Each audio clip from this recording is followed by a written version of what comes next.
آج یہاں عمران خان صاحب کے جو فارمر پرائم منسٹر کے آج مقدمات کی یہاں 2-3 کیسز میں سماعت تھی. ایک تو آپ نے پہلے دیکھ ہی لیا کہ سائفر کے کیس میں جو ہے جیل ٹرائل کو ایک ڈویژن بینچ نے اسلام آباد ہائی کورٹ کی 2 رکنی بینچ نے اس کارروائی کو جو ہے معطل کر دیا ہے، روک دیا ہے کہ جیل ٹرائل سے مانع کر دیا ہے. دوسری آج پٹیشنز جو آج 2 لگی ہوئی تھیں چیف جسٹس اور جسٹس جہانگیری صاحب کی ڈویژن بینچ میں، وہ ایک تھی جو القادر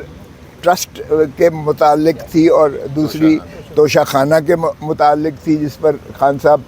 قبل از گرفتاری ضمانت پر تھے، اور جب انہیں گرفتار کیا گیا اس سزا کی پاداش میں تو وہ عدم پیروی میں ان کی خارج کر دی گئی تھیں، اور ہم نے یہ نالش کر رکھی تھی کہ اس حکم کو جس سے وہ خارج کر دی گئی ہیں قبل از گرفتاری کی ضمانتیں، وہ کالعدم قرار دیا جائے، کیونکہ خان صاحب عمدن جو ہے غیر حاضر نہیں ہوئے تھے، بلکہ بوجہ اٹک جیل ہونا کہ وہ ان کے لیے ممکن ہی نہ تھا کہ وہ عدالت میں حاضر آتے، اور اگر عدالت کو حاضری مقصود تھی تو عدالت ہی انہیں طلب کر سکتی تھی، اور وہ چونکہ سرکاری تحویل میں تھے وہ ہمارے لیے ممکن نہ تھا ان کو پیش کرنا. تو آج وہ 3 تاریخیں لیتے رہے نیب کے پروسیکیوٹر. ایک غلط قانون جو 2001 میں وقتی طور پہ لیے نافذ ہوا تھا اور 8 ماہ صرف چلا تھا، 2002 میں ختم ہو گیا تھا وہ قانون، لیپس کر گیا تھا، ریپیل ہو گیا تھا. اس کو لے کر وہ جو ہے 3 تاریخیں انہوں نے لیں ان کیسز میں، ان میں کہ جی ہم یہ قانون پیش کرتے ہیں. اور وہ قانون بھی ایسا تھا کہ اس میں ایک 20 دن کی میعاد دی گئی تھی، 10 دن کی میعاد دی گئی تھی، اور وہ کہہ رہے تھے کہ یہ زائد المیعاد دائر کی گئی ہے. اگرچہ وہ کوئی ایسا اعتراض نہیں تھا، لیکن چونکہ پروسیکیوٹر نیب استعمال کر رہا تھا، لہذا یہ ڈویژن بینچ سربراہی چیف جسٹس کی سربراہی میں آج انہوں نے لا منسٹری کو بلایا ہوا تھا. وہ بھی ہمارے لا منسٹری کے جو ہے وہ ڈرافٹ مین آئے ہوئے تھے، اور انہوں نے آ کر بیان دیا کہ یہ کنفرم کیا، تصدیق کی اس امر کی کہ 2001 میں آیا تھا، 8 مہینے کے بعد وہ 2002 میں وہ ختم ہو گیا ہے، اب وہ قانون کا ایگزسٹ ہی نہیں کرتا ہے. تو ہم نے یہی پڑھ کے سنایا کہ یہ جو ہے سپریم کورٹ میں جب اسی 9 مئی کو خان صاحب کو عدالت عالیہ کے بائیو میٹرک کے کمرے سے جب انہیں 80 سے 90 رینجرز نے یلغار مار کر غیر قانونی غیر آئینی طور پر انہیں گرفتار کیا تھا، اور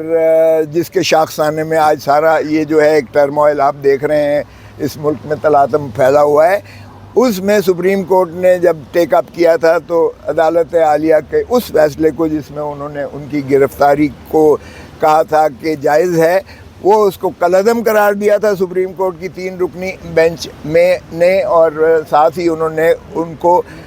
اس میں جب یہ اعتراض کیا گیا کہ جناب اس کی نہ صرف گرفتاری ڈال دی گئی ہے بلکہ ریمانڈ بھی 8 دن کا دے دیا گیا ہے، اکاؤنٹیبلٹی کورٹ نے دے دیا گیا ہے، تو بھی سپریم کورٹ نے کہا کہ یہ کلاک ریورس کی جائے گی، اور اس لیے انہیں وہ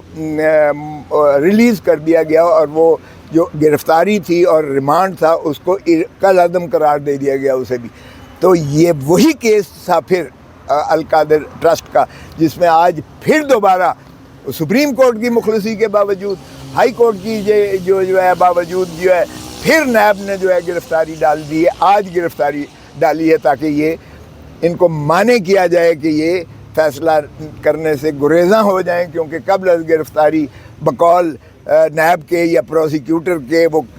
انفریکچوس ہو جاتی ہے جب وہ گرفتار ہو جائے. تو ہم نے کہا کہ جی یہ تو عدالت کے ساتھ بھی صریحاً دھوکہ دینے کے مترادف ہے. یہ عدالت کی اس سے زیادہ تضحیک اور توہین نہیں ہو سکتی ہے کہ عدالت میں جھوٹے بیان دے کر 3 تاریخیں 1 مہینے میں انہوں نے لیں، اور آج جا کے گرفتاری ڈال دی تاکہ عدالت عالیہ کو مانع کیا جائے اس کی جو ہے فیصلہ کرنے سے اور اس کو سننے سے روکا جا سکے. ہائی کورٹ نے چھوڑا، پھر بھی گرفتار کر لیا، یہاں پینڈنگ ہے، اور یہاں جھوٹ 3 دفعہ بیان دیے کہ ہم نے گرفتار نہیں کیا، اور ایک غلط قانون دے دیا جو قانون ایگزسٹ ہی نہیں کر سکتا تھا. اور آج آ کے جب لا منسٹری نے تصدیق کی تو سینئر پروسیکیوٹر صاحب خود تو تشریف نہیں لائے, اور جو ان کے ایسوسیٹ جو معاونین ان کے پروسیکیوٹر کے وکلاء تھے انہوں نے معذرتیں کی کہ جی معذرت سے یہ جو ہے غلطی ہو گئی ہے, اور پرانی کتاب پڑھ لی تھی. تو آج اس کے بعد جو ہے ابھی فیصلہ تو خیر محفوظ کیا ہے ہماری بحث کے بعد, لیکن ہم نے یہی کہا کہ جناب یہ اس طرح سے اگر آپ نے پروسیکیوٹرز کو اس طرح سے اگر آپ غلط بیانی سے اگر عدالتوں کو دھوکہ دینے سے اگر عدالتوں میں ایک شخص کی جو ہے آزادی کو سلب کرنے پر اس انداز سے جو ہے ان کا ایٹیٹیوڈ کی نظر اخفاء کیا گیا تو پھر اس ملک میں جو ہے لا قانونیت ہوگی.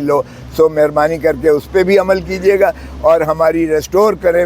قبل از گرفتاری ضمانت ان کیسز میں, اور مجھے کبھی امید ہے انشاءاللہ کہ یہ فیصلہ جو ہے انشاءاللہ خان صاحب کے حق میں ہوگا. خود صاحب یہ بتائیے گا کہ جتنے بھی یہ فیصلے آ رہے ہیں پارٹی فنڈنگ کیس سے لے کے توشہ خانہ اور اب سائفر, تو جو عدالتوں سے ہی فیصلے آ رہے ہیں پھر نیکسٹ اسٹیج پہ جا کے وہ ریورس بیک ہو جاتے ہیں, اس کے کانسیکوینسز تو آپ کے کلائنٹ کو بھگتنا پڑتے ہیں. یہ جو کمزور فیصلے عدالتوں سے آ رہے ہیں پھر ریجیکٹ بھی ہو رہے ہیں, اس پہ کوئی تبصرہ فرمائیں. دیکھیں ایک نئی جورسپروڈنس بن رہی ہے اس ملک میں جس کو آپ نواز شریف جورسپروڈنس کہہ سکتے ہیں, کہ نواز شریف صاحب تشریف لاتے ہیں تو نیب پروسیکیوٹر بغیر طلب کیے ہوئے پیش ہو جاتے ہیں, اور پھر اگر وہ نواز شریف صاحب کی عدم حاضری میں بغیر بائیو میٹرک کے ان کی پٹیشن سماعت ہو جاتی ہیں, پھر بائیو میٹرک کے لیے ایئرپورٹ پر پہنچ جاتے ہیں, ان کے جو ہے عملہ پہنچ جاتا ہے, بائیو میٹرک وہاں ہوتے ہیں, پھر اگلے دن کے لیے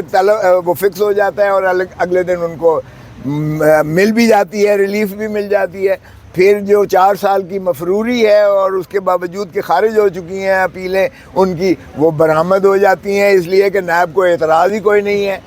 تو جبکہ خان صاحب کی جس طرح آپ نے کہا ہمیں 3-4 دفعہ جو ہے اعتراض غلط قانون پیش کیے جانے کے بعد نام اور نیب کے پروسیکیوٹرز غلط قانون پیش کرتے ہیں, اور اس کی پھر اگر انہیں مخلصی مل جاتی ہے, معافی مل جاتی ہے, تو پھر ایک ظاہر ہے کہ ڈسکرمنیٹری قانون ہے کہ نواز شریف کے لیے اور قانون ہے, عمران خان کے لیے اور قانون ہے. تو یہ امتیازی سلوک قانون میں آرٹیکل 25 میں اس کی کوئی گنجائش نہیں ہے بنیادی حقوق کے حوالہ سے. لیکن جیسا نظام چل رہا ہے ہم نے کوئی یہ 9 مئی والا تو حرکت نہیں کرنی ہے, پھر آپ سارے ہم لوگ کالا کوڈ پھر آپ کو کہیں اور ملے گا. تو اس لیے ہم تو باہر کے قانون کے مطابق اور آئین کے مطابق جو ہے عدالتوں سے پھر بھی ہم یہی کہتے رہیں گے اور بار بار کہتے رہیں گے کہ خدا را عوام آپ کی طرف دیکھ رہی ہے, عوام آپ کے لیے ملتمس ہے